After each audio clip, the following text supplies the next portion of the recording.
My dad, who excluded me from their vacation, even though I sent $3,000 monthly, so I stopped the money, and what followed left them desperate. I'm 32, male, and have been married to Sarah, 29, female, for 6 years. We've been together for 9, having met in college when I was finishing my engineering degree. I'm not some perfect guy. I work too much, sometimes forget important dates, and I've been known to leave my socks everywhere, but I've always been loyal, supportive, and honestly thought we had a pretty damn good thing going. I grew up in a small town in the Midwest. My parents are still married after 35 years, and I had a traditional upbringing. I worked hard to get a good job, bought a house in the suburbs, the whole American dream package. Sarah was studying psychology when we met. She's smart as hell, ambitious, and honestly, way out of my league looks-wise. She had long brown hair, green eyes that would change color depending on what she wore, and a laugh that could light up a room. We hit it off immediately at a campus volunteering event, where we were both helping build houses for Habitat for Humanity. I asked her out for coffee afterward, and the rest is history. Back then, our connection was insane, both emotionally and physically. We'd stay up all night just talking, or, not talking. We got married 3 years later in a small ceremony with just close friends and family. We bought our house a year after that. Everything was going according to plan. I was climbing the ladder at my engineering firm, and she was building her own practice as a therapist specializing in family counseling. The irony of that isn't lost on me now. Our routine was comfortable. Weekday mornings, we'd have coffee together before work. Weekends, we'd tackle home projects or binge Netflix shows. We had date nights every other Friday. We talked about having kids eventually, but were enjoying our time as just us. The physical side was always good. Not like honeymoon phase crazy, but regular and satisfying, or so I thought. So there I was on a random Tuesday night, sprawled on our couch, scrolling through my phone, half watching some garbage sitcom rerun while I waited for my game to update. Sarah walked in with that look, the one that's part determination, part I've been practicing this conversation in my head for days. I muted the TV and sat up. "We need to talk," she said, arms crossed. Those 4 words are never followed by, "I bought you PlayStation 5 games," or "let's order pizza." "What's up?" I asked, trying to remember if I'd forgotten an anniversary or something. She stood there for a second, like she was psyching herself up, then just dropped it. "I think we should try a sexless marriage." I actually laughed, not because it was funny, but because I was 100% sure she was joking. "What, is this some kind of divorce prelude?" I said with an awkward chuckle. Her face didn't change. If anything, it hardened. "I'm completely serious, Mark. I've been thinking about this a lot, and I believe it could make our relationship stronger. Sex isn't everything, and I feel like it's holding us back from connecting on a deeper level." My brain basically short-circuited. Who was this standing in my living room? This wasn't the woman who used to send me dirty texts during work meetings. This wasn't the Sarah who once surprised me wearing nothing but whipped cream on my birthday. My stomach felt like I'd swallowed a brick as I tried to process what was happening. Wait, I stammered. "Where is this coming from? Are you unhappy? Did I do something wrong?" She sighed dramatically. Like my questions were so predictable they bored her. "No, it's not about that. I've been reading a lot, listening to podcasts, watching these incredible women online who talk about reclaiming their identities, about how intimacy can sometimes be a crutch for deeper issues in a relationship." "Podcasts? Influencers?" I said. "So what, you listen to a couple of episodes of some random show and decide our marriage is broken?" I wasn't trying to sound defensive, but come on. "That's not what I'm saying," she shot back. "I'm saying we could try something new, something that challenges us to grow." "No sex," I repeated, more to myself than to her. "In what universe does that strengthen a marriage?" Her tone turned defensive. "You're being narrow-minded. It's not about never having sex again. It's about taking it off the table for a while and focusing on us as individuals, as partners." "Partners," I said. "What kind of partnership doesn't include intimacy?" It was like she was speaking a foreign language and I couldn't find a translator. "You can't just spring this on me like it's some harmless experiment. We're not a couple of college kids trying out a weird new diet. This is our marriage we're talking about." She sat down across from me, her posture calm but her eyes blazing. "Exactly, it's our marriage, and I'm saying we need to think about what's truly important. This isn't about rejecting you or punishing you. It's about figuring out who we are without relying on physical connection as a crutch." Crutch. That word hit me harder than it should have. I didn't see our intimacy as a crutch. I saw it as love, as connection, as the glue that held us together when life got messy. Without it, what were we? Roommates splitting the bills and occasionally sharing meals? Do you even hear yourself? I couldn't hold it in any longer, because from where I'm sitting, this sounds insane. Her face fell, but she quickly masked it with a veneer of righteousness. You're not even willing to consider it, she said softly, almost like she pitied me. No, I'm not, I fired back. Because what you're asking for isn't a marriage, at least not one I signed up for. We sat there in silence, the tension so thick you could have sliced it with a knife. She looked at me like she was waiting for some grand epiphany to strike, like I'd suddenly see the brilliance of her plan and fall at her feet in gratitude. But all I could feel was confusion, frustration, and an overwhelming sense of betrayal. That was the moment I realized this wasn't just about sex. This was about something bigger, something that had been brewing beneath the surface of our relationship for who knows how long, and I had no idea how to fix it. The days following that conversation were surreal. I kept waiting for things to go back to normal, for her to sit down, laugh it off, and admit the whole thing was just a bad idea she'd gotten from some overhyped influencer. But that didn't happen. Instead, it felt like I was living with a stranger. At first it was subtle. She started spending every waking minute on her phone, always with earbuds in, always intensely focused on whatever she was watching or reading. I'd catch snippets of motivational speeches or self-help mantras if I walked past her. The value of a woman doesn't lie in her ability to please a man, I heard one day as I came into the kitchen. She quickly paused it, like a teenager hiding something from their parents. Interesting stuff? I asked, trying to sound casual. She just shrugged. Just some things I've been thinking about. That shrug, man. Sarah used to talk my ear off about everything. Her day, something she read, random thoughts at 3 a.m. Now she was giving me one-word answers and shrugs like a teenager. Her appearance changed.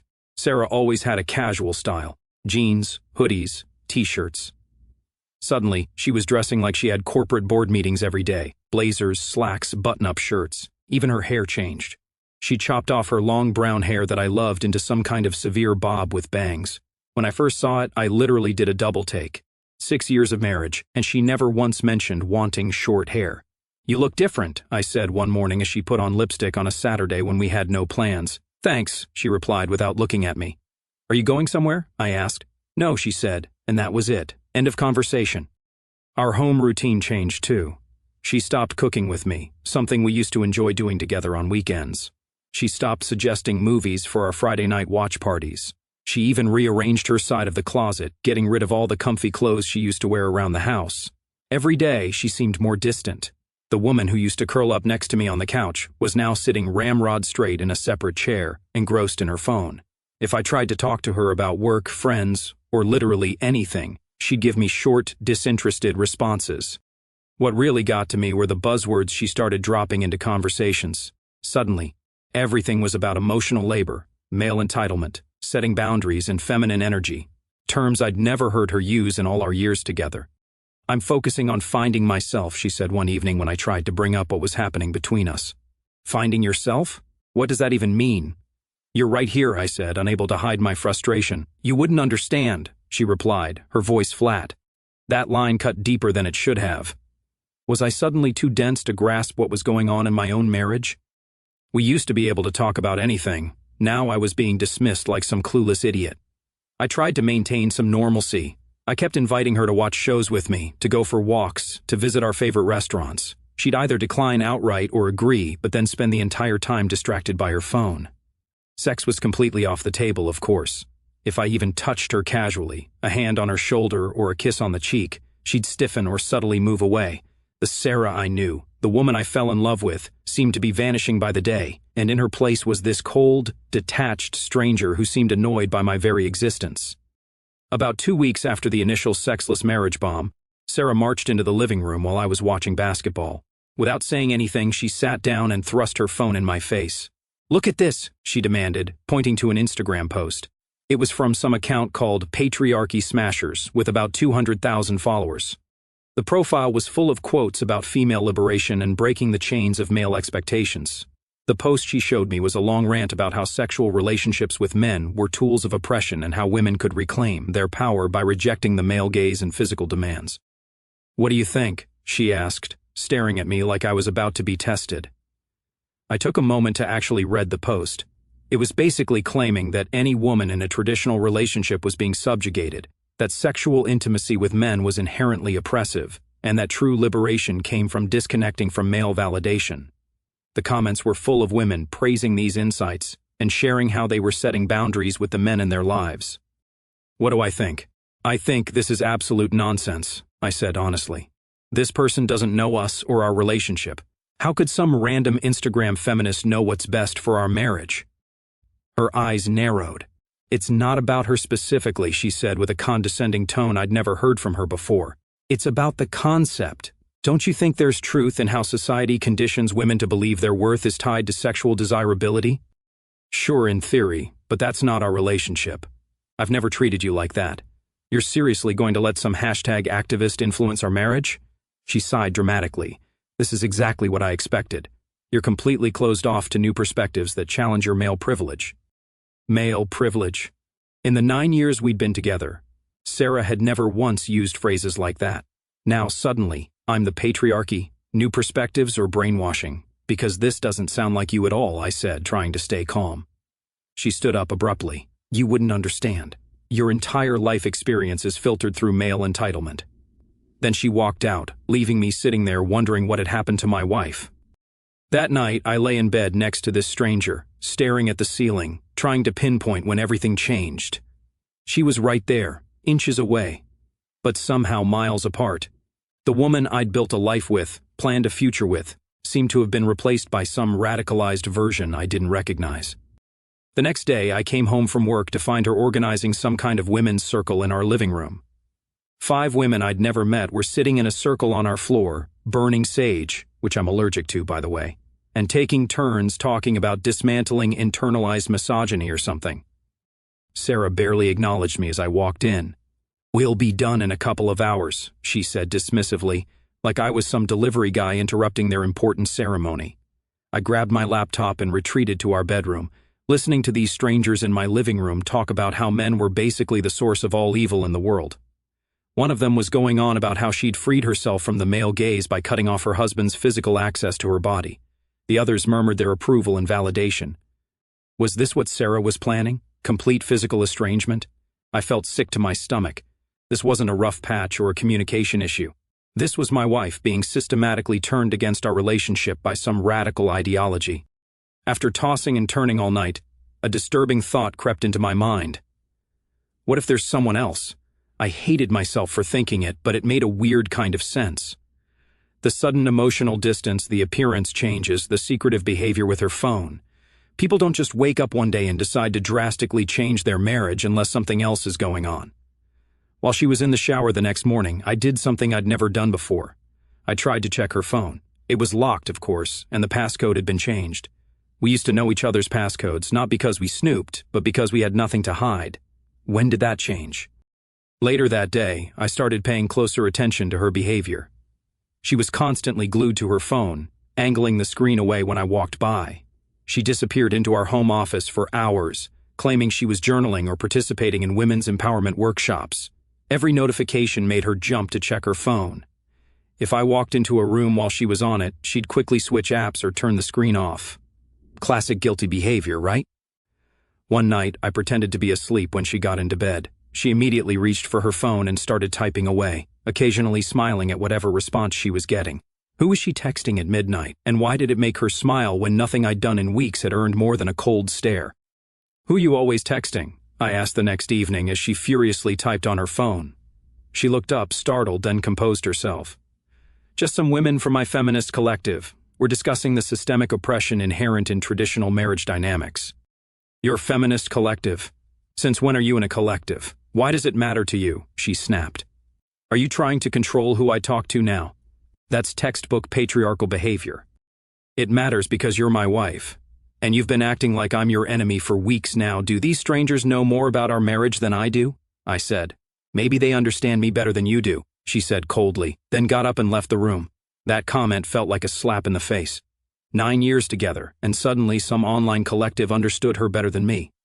I started noticing other changes too. She'd put her phone face down whenever I was nearby. She'd take calls in another room, speaking in hushed tones. She changed all her passwords, email, social media, even our shared Amazon account. One afternoon, I came home early from work and heard her laughing in her office, a genuine, joyful laugh I hadn't heard directed at me in weeks. When I knocked and opened the door, she quickly ended her video call and switched to a blank document on her screen. "Sorry, didn't mean to interrupt," I said, watching her face carefully. "It's fine, just wrapping up," she replied, not meeting my eyes. "Who are you talking to? Sounded like you were having fun." "Just the collective. We were discussing dismantling beauty standards." "Yeah, dismantling beauty standards, real hilarious topic." The paranoia began eating away at me. Every little thing felt like evidence: the phone glued to her hand, the locked screens, the vague answers, the late-night texting, the secret calls, the appearance changes. My mind was creating worst-case scenarios on a loop. Was she emotionally cheating, physically cheating, being manipulated by some kind of cult? I couldn't concentrate at work. I was losing sleep. I kept replaying our history, trying to figure out if I'd missed warning signs. Had she been unhappy for a long time? Was there someone specific who'd caught her attention, or was this truly just some bizarre ideological conversion? One night, she fell asleep early, and her laptop was still open on the kitchen table. I knew it was wrong, but I was desperate to understand what was happening. I expected to find her browser history cleared, but instead, I hit the jackpot. She'd forgotten to log out of her email. Most of it was newsletters, from these feminist accounts and updates from various empowerment forums, but then I saw a folder labeled personal with dozens of emails from someone named Alex. I clicked on one from 2 weeks ago. "Sarah, our conversation last night was incredible. I've never connected with anyone on such a deep level. You're truly awakening to your authentic power, and it's beautiful to witness. The way you described your situation at home, it's so common. Men simply cannot understand the emotional labor women perform daily in heteronormative relationships. You deserve so much more than what you've settled for. I can't wait for our call tomorrow. Alex." Another, more recent one. "I'm so proud of you for setting boundaries. That's a huge step. Remember, you don't owe him physical intimacy. Your body is yours alone. These feelings of guilt are just your conditioning. Break free from that. I'm here for you whenever you need to talk. Same time tonight? Alex." Who was Alex? Was it a man? A woman? It wasn't clear from the emails, but whoever it was, they were clearly encouraging Sarah to blow up our marriage. I kept reading and found an email from 3 days ago. "Sarah, the more you tell me about him, the more I see the classic signs of emotional manipulation. He's trying to make you feel guilty for your personal growth. That's not love, it's control. You deserve space to explore who you are outside of his expectations. I'm here to support you every step of the way. Alex." I was livid. This person had never met me, knew nothing about our relationship, and was painting me as some kind of abusive monster. And Sarah was just accepting it, feeding this stranger details about our private life. I scrolled through more emails and found a meditation group Sarah had apparently joined, led by this Alex person. There were Zoom links for nightly sessions and references to private calls they'd been having. As I dug deeper, I found donation receipts. Sarah had sent money to this authentic feminine collective. $200 here, $350 there, adding up to over $3,000 from our joint account over the past month. We always consulted each other before making any purchase over $500, and here she was sending thousands to some online group. I also found a PDF titled Liberation Guide that outlined a 12-step process for freeing yourself from patriarchal relationship structures. Step 1 was recognize your conditioning. Step 2 was establish physical boundaries, including suggestions for creating a sexless relationship. Step 6 was divest from male approval, with tips on changing your appearance to please yourself rather than men. It was like a cult handbook. Everything suddenly made sense. The personality change, the new vocabulary, the coldness, the appearance changes, the women's circles, the secrecy. Sarah was being manipulated by whatever this group was, and this Alex person was messing with her head. I snapped a few photos of the most damning emails with my phone, including the donation receipts, then carefully closed the laptop exactly as I'd found it. I needed time to process this and figure out my next move. I didn't confront her immediately. Part of me was still processing what I'd found, and part of me wanted to see how far this would go.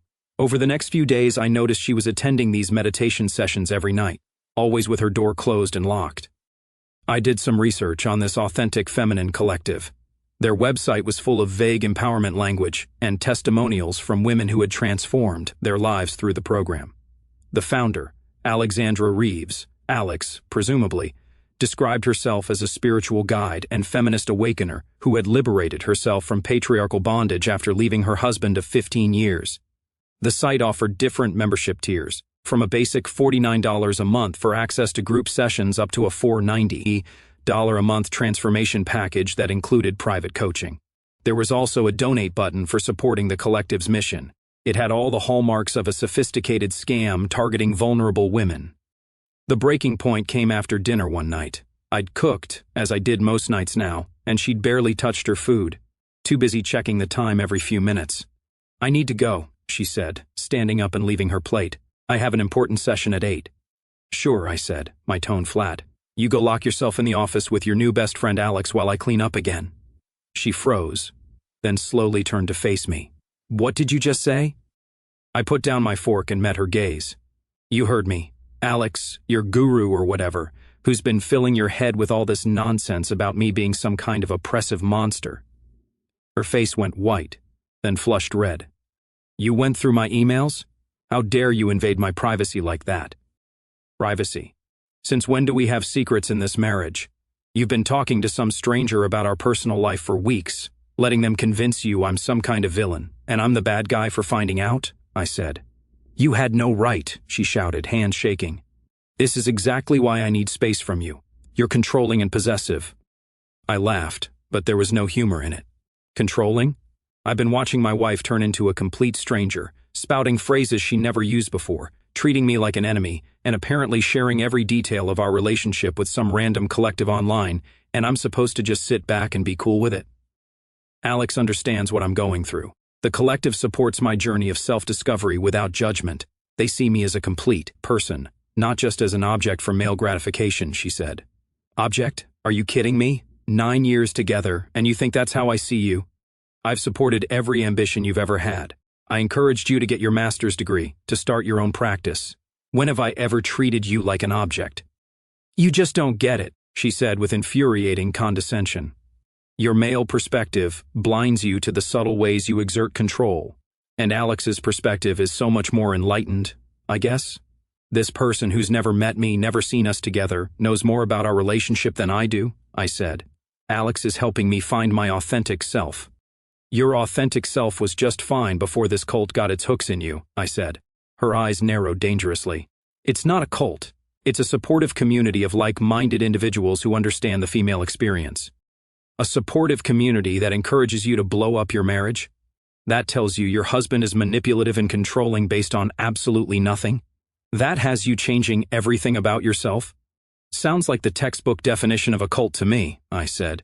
"You're just threatened because I'm no longer centering my life around your needs and desires." "Centering your life? When have I ever asked you to do that? You're the one who changed overnight. You're the one who decided our marriage should suddenly be sexless. You're the one spending every waking moment getting brainwashed by strangers online," I said. The argument escalated into the worst fight of our marriage. She called me toxic, controlling, emblematic of patriarchal entitlement. I called her brainwashed, selfish, and unrecognizable. Then I brought up the money.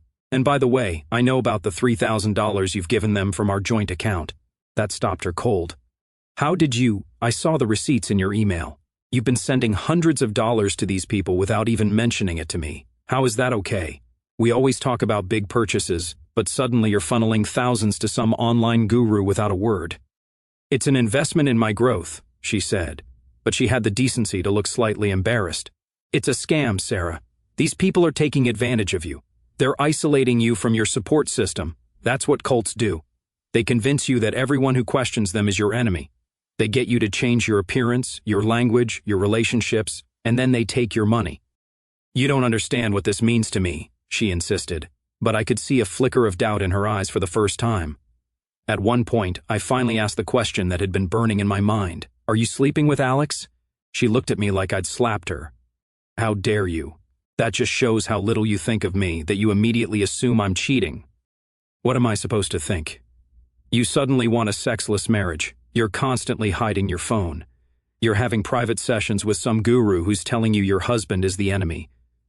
Connect the dots for me, Sarah," I said. "I would never cheat on you. The fact that you'd even suggest it just proves you don't know me at all. I don't know you anymore because you're not the same person.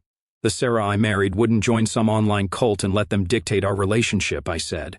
She stormed off to the office, slamming the door behind her. I heard her lock it, and minutes later the muffled sound of her talking to someone, presumably her precious Alex. I sat in our kitchen, surrounded by the ruins of the dinner I'd made, wondering how we'd gotten here. Something had to give. We couldn't keep living like this. After that blowout, we barely spoke for days. I tried to process everything, weighing my options. I could continue fighting for a marriage with someone who clearly didn't want the same thing anymore. Or I could take control of my own life. I chose the latter. Without telling Sarah, I contacted a lawyer and learned everything I needed to know about protecting myself. Then I made an appointment with a financial advisor and began quietly separating our finances. I opened a new bank account, transferred my portion of our savings, and made sure my paycheck would go to the new account. I documented everything, the changes in her behavior, the emails from Alex, the money she'd sent to the collective. I even recorded a couple of our arguments where she was spouting cult-like language, just in case. Next, I called my buddy Ryan, who owns a real estate company. Within a week, he found me a sweet apartment downtown. Modern, great views, walking distance to shops and restaurants. I signed the lease immediately. All the while, Sarah continued with her sessions and barely acknowledged my existence. Fine by me, it gave me time to execute my plan. I made sure all my important documents were secure: birth certificate, passport, financial records. I contacted all our shared accounts, utilities, insurance, streaming services, and either removed my name or created new accounts for myself. On a Friday, when Sarah was at work, I packed up everything that mattered to me: clothes, personal items, gaming setup, heirlooms. I left all the furniture, most of which I had paid for, and anything we'd bought together. I wasn't interested in fighting over material things. The last thing I did was leave an envelope on the kitchen counter. Inside was a note that read, "Sarah, you wanted a sexless marriage. I'm giving you one better, a husbandless marriage. I've moved out and separated our finances. You can have the house for now. I've paid the mortgage through next month to give you time to figure things out. My lawyer will contact you about next steps. Enjoy your authentic self. Mark." I also left printouts of all the emails between her and Alex, the donation receipts, and screenshots of the Liberation Guide steps, just so she knew exactly why I was leaving. Then I walked out, drove to my new apartment, and started my new life. My first weekend of freedom was surreal. I set up my new place, went grocery shopping without having to check if anyone wanted anything specific, and slept in as late as I wanted. I reconnected with friends I hadn't seen much because Sarah had gradually isolated me from them with complaints about their toxic masculinity or whatever. I joined a local gym and signed up for pickup basketball on Sundays, something I'd always enjoyed but had given up because Sarah needed me home for her self-care Sundays. For 3 days, absolute silence. Then the tsunami hit. First came the texts, "Where are you? We need to talk. You can't just leave like this. Please call me." I didn't respond. Then the calls started, dozens of them, which I sent straight to voicemail. Her messages became increasingly desperate. "Mark, please. This is a mistake. I never meant for this to happen. We can work this out." Still, I maintained radio silence. She showed up at my office on day 4, but I'd already told the receptionist not to let her in. She sent emails, left voicemails, even contacted mutual friends trying to reach me. On day 5, my phone rang with an unfamiliar number. Thinking it might be my lawyer, I answered. "Hello, is this Mark?" A smooth, condescending voice asked. "Who's asking?" I replied. "This is Alex from the Authentic Feminine Collective. I think we should talk." I nearly laughed out loud. "There is absolutely nothing you and I need to discuss.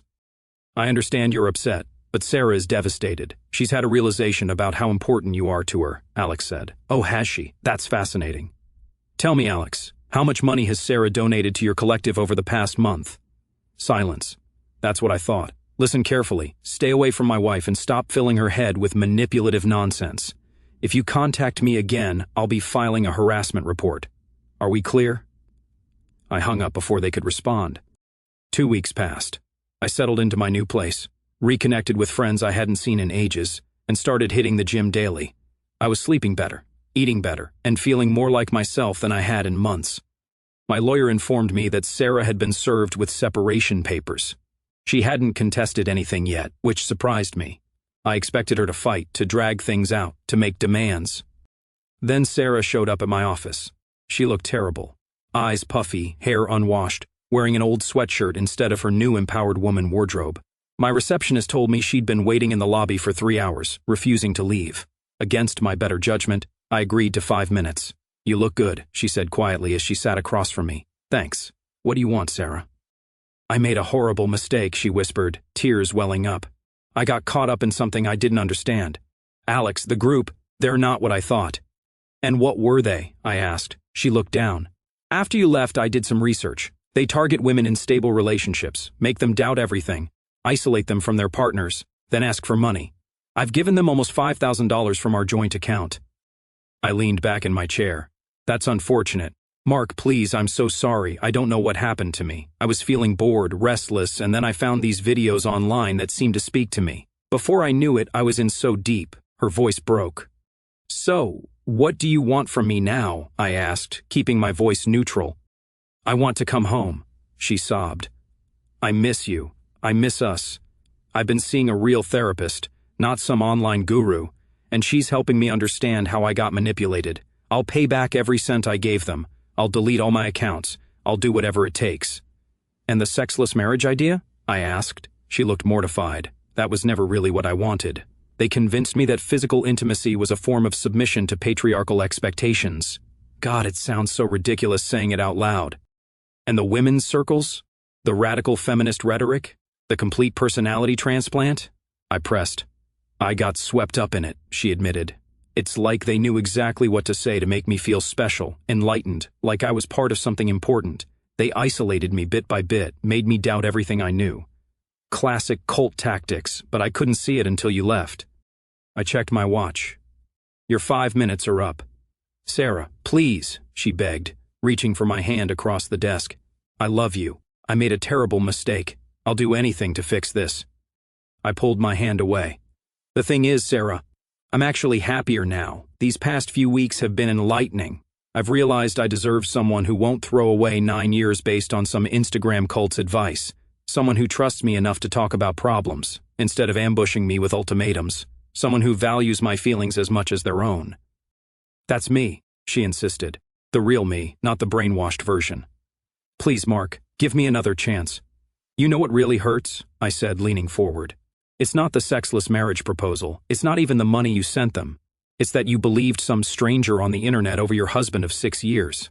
It's that you were so quick to see me as the enemy, to twist everything I've ever done into some form of oppression. How do we come back from that?" Tears streamed down her face. "I don't know," she whispered, "but I want to try. I'll do anything." I stood up. "I'll think about it. That's all I can offer right now." As I walked her out, she turned to me with puffy, desperate eyes. "Can I call you? Maybe we could have dinner next week, just to talk." "I'll call you," I said firmly, "maybe. But don't sit around waiting." I watched her walk away, shoulders slumped. Completely different from the cold, empowered feminist who had demanded a sexless marriage just a month before. The truth is, I don't know if I'll call her. Part of me still loves the woman I married, but I'm not sure she exists anymore. The other part is enjoying my freedom and the attention I've been getting as a newly single guy with his life together. 3 days later, I received an unexpected email. It was from Alex, but not to me. It was a mass email sent to everyone in the collective, and Sarah had forwarded it to me. It read, "Beloved sisters, it is with a heavy heart that I must announce the Authentic Feminine Collective will be taking a brief hiatus while I attend to some personal matters. Some individuals have made baseless accusations about our sacred work, and I must focus my energy on addressing these attacks. Your monthly subscriptions will remain active to secure your place when we return. Stay strong in your authenticity. Alex." Sarah had added a note. "For your information, she's running because 3 other women and I have reported her to the authorities for fraud. Thought you'd want to know." I had to admit I was impressed. The old Sarah was showing signs of life, taking action, fighting back against someone who had wronged her. It was the first glimpse of the woman I'd fallen in love with that I'd seen in months. That evening, my doorbell rang. It was Sarah again, but different this time. She looked more put together. Her hair was back to its natural style, the severe makeup was gone, and she was wearing jeans and a t-shirt like she used to. "I didn't come to beg," she said immediately. "I just wanted to drop this off." She handed me an envelope. Inside was a check for $5,000, the full amount she'd given to the collective, plus extra. "I sold my designer clothes and some jewelry to cover it," she explained. "I know it doesn't fix anything, but it's a start. Thank you, I said, genuinely surprised. You didn't have to do that. Yes, I did, she replied. And there's something else. She handed me a folder containing printouts of emails she'd sent to other women in the collective, warning them about Alex's manipulation tactics. She'd also included screenshots of a support group she'd started for women who had been similarly manipulated. I'm trying to help others who got sucked in, she said. It's the only way I can make something positive out of this mess. I nodded, impressed despite myself. That's actually really great, Sarah. I'm not asking for anything, she said quickly. I just thought you should know. I'm working on myself for real this time, not some fake authentic self nonsense. As she turned to leave, I found myself saying, maybe we could get coffee sometime, just to talk. She looked back, a glimmer of hope in her eyes. I'd like that. I still don't know what's going to happen with us. Maybe we'll try again, maybe we won't. But for the first time in months, I feel like I'm talking to the real Sarah again, not some cult-programmed robot. And right now, I'm in control of my life, my choices, and my future. Whatever happens next will be on my terms. Either way, I'm calling the shots now, and it feels damn good.